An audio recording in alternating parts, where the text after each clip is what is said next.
আজকে একটি ফরিদপুর হচ্ছে যে বোয়ালমারি থেকে একটি মাদারবোর্ড আসে, দুটো মাদারবোর্ড আসে। তো একটি সমস্যা আমি দেখাচ্ছি।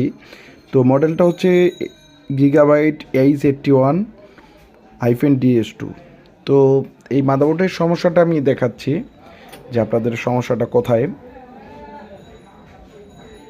এই যে চালু হচ্ছে, বন্ধ হয়ে যাচ্ছে, একবার চালু ট্রিগার করা হচ্ছে, আবার বন্ধ হয়ে যাচ্ছে।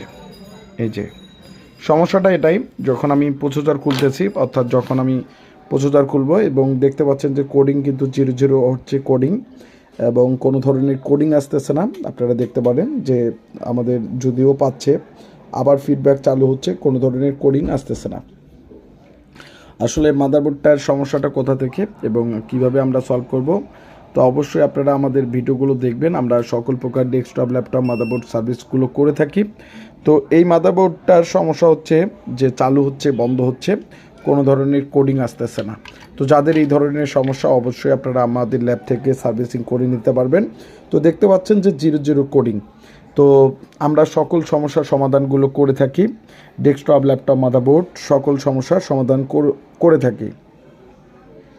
তো কোডিং 00 আসতেছে। এখন আমি যে মাদারবোর্ডের ভোল্টেজটা চেক দিচ্ছি, আসলে যে কোর ভোল্টেজটা আমি মাল্টিমিটারে চেক দিচ্ছি, যে কোর ভোল্টেজের আমি সমস্যা পাচ্ছি, যে আমাদের কোর ভোল্টেজটা ঠিকঠাক না আসার কারণে কিন্তু এই ধরনের প্রবলেমটা দিচ্ছে। আমি আপনাদেরকে চেক করে দেখাচ্ছি যে আমাদের কোর ভোল্টেজটা অ্যাকুরেট পাচ্ছি না।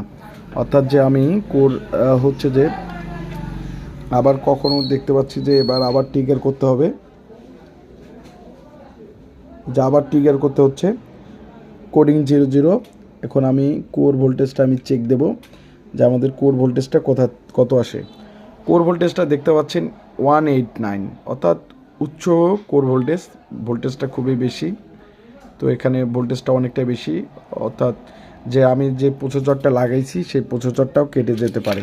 তো সমস্যাটা আমাদের মাদারবোর্ড থেকে, যেহেতু মাদারবোর্ডটার সমস্যা, তো ভোল্টেজটা কিন্তু হাই দিচ্ছে, মানে কোর ভোল্টেজটা কিন্তু হাই দিচ্ছে, আবার লো দিচ্ছে, এই ধরনের সমস্যা। তো যারাই এই ধরনের সমস্যার সমাধান করতে যাচ্ছেন, অবশ্যই আপনারা আমাদের ল্যাব থেকে করে নিতে পারবেন। আর অবশ্যই আমাদের ভিডিওগুলো অবশ্যই শেয়ার করবেন, এবং আপনারা যারা আজকের আমার এই ভিডিওটা দেখতেছেন, অবশ্যই আপনারা আগের ভিডিওগুলো দেখবেন।